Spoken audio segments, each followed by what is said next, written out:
It was a quiet Sunday morning in Maplewood Heights, the kind of peaceful suburb where birds chirped, sprinklers clicked, and everyone waved politely to their neighbors. Marcus Johnson, a hard-working black man in his late 30s, sat on his porch sipping coffee, feeling proud of how far he'd come. After years of double shifts and sleepless nights, he had finally bought this house, his dream home. The lawn was neatly cut, the white fence freshly painted, and his little daughter was inside watching cartoons. Life finally felt calm. But peace never lasts long when someone can't stand to see you happy. That's when she appeared, Karen, the HOA president. Everyone in the neighborhood knew her, the type who believed the street belonged to her. She strutted down the sidewalk, phone in hand, eyes locked on Marcus like he'd done something wrong.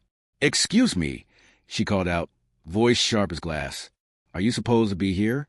Marcus frowned, unsure if he'd heard right. "Ma'am, this is my house." Karen crossed her arms, scanning him up and down.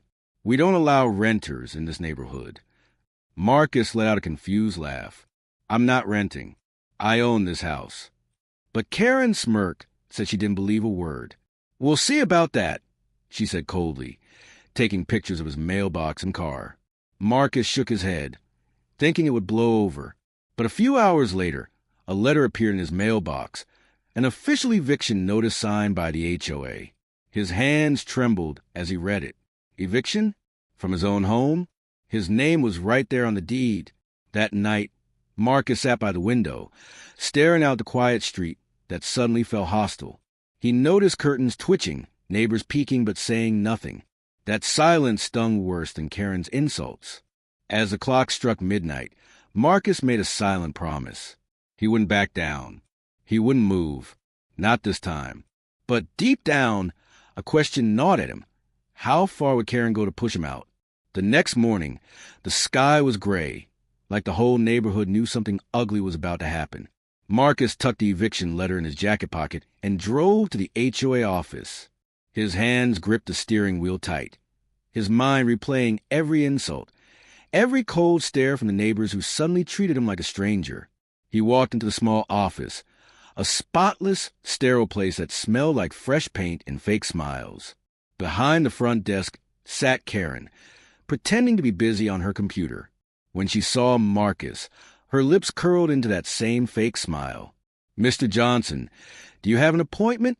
she asked sweetly, dripping sarcasm. Marcus placed the papers on the counter, the deed, tax receipts, proof of ownership. "Here's my appointment," he said firmly. "I own that house. You made a mistake." Karen didn't even glance at the papers. "Save your stories for the judge," she said coldly. "We've already filed a complaint. You'll be hearing from court soon." Her voice was filled with confidence, not because she was right, but because she believed nobody would question her. Marcus took a deep breath and walked out, feeling a heavy mix of anger and sadness. Outside, a few of his white neighbors stood by their driveways, watching him leave. One waved awkwardly, another turned away. Not one person came forward to speak the truth, that he did belong there, that silence was louder than words. At home, the air felt heavy. His daughter, little Zoe, sat on the couch with her coloring book. "Daddy," she asked softly, "are we in trouble?" Marcus forced a smile and knelt down beside her. "No, sweetheart, we're just going through a test." She tilted her head. "Like in school?" He nodded. "Exactly like that. And you know what we do with tests?" She smiled a little. "We pass them." That night, Marcus couldn't sleep. He sat at the kitchen table, staring at the stack of papers. Proof that should have protected him, but somehow didn't. He knew Karen's fight wasn't just about HOA rules. It was about something deeper, uglier, something he'd faced his whole life. But this time, he wasn't going to walk away quietly. He would stand his ground, even if it meant standing alone. The courthouse was crowded that morning, echoing with footsteps and nervous whispers. Marcus stood outside the courtroom, holding his folder tightly against his chest. Every paper carefully organized, every document ready. He was a man who liked confrontation. But this wasn't just about pride anymore. It was about being treated like a human being. When the clerk finally called his name, he took a deep breath and walked in. Karen was already there, sitting at the plaintiff's table with her lawyer, a man in a slick gray suit who didn't even look Marcus in the eye. Karen looked confident, almost smug, her arms crossed, that same condescending smirk painted on her face. She whispered something to her lawyer, then looked straight at Marcus with eyes that said, "You're going to lose." The judge, a calm middle-aged man with silver hair, took a seat and looked over the case file. "All right," he began, "let's start with the HOA's complaint." Karen's lawyer stood and began talking about community regulations, proper verification, and maintaining neighborhood standards. It all sounded fancy, but empty. Then it was Marcus's turn. He stepped forward, his voice steady but filled with emotion. "Your Honor, I've lived in that house for 5 years. I paid for it with my own hands. I have all the documents right here." He handed the judge the folder, the deed, bank records, tax receipts. The judge looked through them carefully. A quiet tension filled the room. Karen fidgeted in her seat. The judge raised an eyebrow. "Everything here checks out," he said slowly. Then he turned to Karen. "Mrs. Parker, what exactly was your reason for filing this complaint?" Karen hesitated. "Well, Your Honor, he just didn't look like someone who—" She stopped, realizing her words were dangerous. I thought he was renting." The judge's eyes narrowed. "Did you verify that before sending an eviction notice?" Karen's mouth opened, then closed again. Her lawyer cleared his throat nervously. For the first time since it all began, Marcus felt the weight shifting. Truth was finally on his side, and it was starting to show. But as the judge leaned forward with a serious look, Marcus felt his pulse quicken, because the next question from the judge would change everything.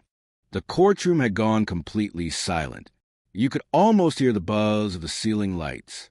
The judge leaned forward, adjusting his glasses, his eyes locked on Karen. "Mrs. Parker," he said slowly, "did you target Mr. Johnson because of his race?" The words hung in the air like a thunderclap. Karen froze. Her lawyer jumped up instantly. "Objection, Your Honor," he shouted. But the judge didn't even look at him. His tone grew firmer. "Answer the question, Mrs. Parker." Karen's face turned bright red. She looked at her lawyer for help, but he had nothing to say. I didn't target him," she stammered. "I was just doing my job." The judge tilted his head. "Your job," he repeated. "Your job is to enforce housing regulations, not to harass homeowners based on how they look." Karen swallowed hard. "He didn't look like someone who owned a house like that," she blurted before realizing what she just said. The courtroom gasped. Even the clerk stopped typing. Marcus stood there, frozen. He'd known this was about race all along, but hearing her say out loud felt like a punch to the chest. The judge's voice boomed. "That statement alone proves your bias, Mrs. Parker. You didn't check facts, you made assumptions, ugly ones." He slammed his gavel once, making Karen jump. This is exactly the kind of discrimination that has no place in our justice system or our neighborhoods. Karen's lawyer tried to smooth things over.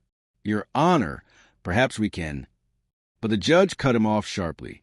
"No, you cannot. I've heard enough." Marcus could barely believe what was happening. For weeks, he'd been treated like a criminal in his own home.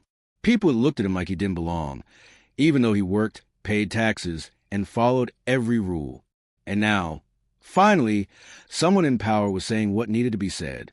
Karen sat down, defeated, her confidence shattered. She tried to look anywhere, but at Marcus. The judge sighed, shaking his head slowly. "I'll be giving my final decision shortly," he said. "But I suggest everyone here reflect on what just happened." Marcus's heart raced. He'd already won morally, but would justice truly be served in the end? The air in the courtroom was thick with tension. Everyone sat frozen, waiting for the judge to speak. Marcus's hands were still shaking slightly, his daughter's face flashing in his mind. He remembered her asking, "Daddy, are we going to lose our house?"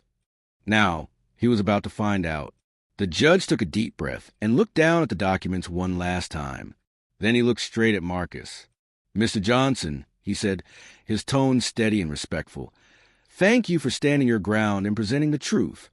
He turned to Karen. This court has reviewed the evidence and determined that the eviction filed by the HOA was completely baseless and racially motivated. Gasps filled the room. Karen's lawyer lowered his head. Even the clerk looked shocked. The judge continued, his voice growing stronger with every word. This behavior is not only unethical, it is unlawful. Therefore, the HOA is ordered to pay Mr. Johnson for emotional distress, court fees, and damages. Marcus blinked, barely processing words. The courtroom erupted in whispers. Karen's mouth fell open. "Why, Your Honor, you can't be serious," she cried. The judge shot her a cold look. "Mrs. Parker, you're also hereby removed from your position as HOA president, effective immediately. This community deserves leadership, not prejudice." The sound of the gavel echoed like thunder. Bang! The case was closed. For a long moment, Marcus didn't move. He just stood there, tears gathering in his eyes. After everything, the humiliation, the fear, the sleepless nights, justice had finally spoken. When he walked out of the courthouse, the sun felt warmer, the air lighter. Reporters snapped pictures. People whispered his name, but he kept walking, head held high. Outside, his daughter ran up to him, her little arms wrapping around his waist. "Daddy, what did the judge say?" she asked, her eyes wide with hope. Marcus knelt down, smiling through his tears. He said, "We're staying, baby. This is our home. Forever." She giggled and hugged him tighter. Across the street, Karen stood silently, watching them, the same man she tried to break now walking free with dignity. Marcus looked back at his house that evening. The same porch, the same coffee cup. But this time, it felt different. Not just like home, but like victory.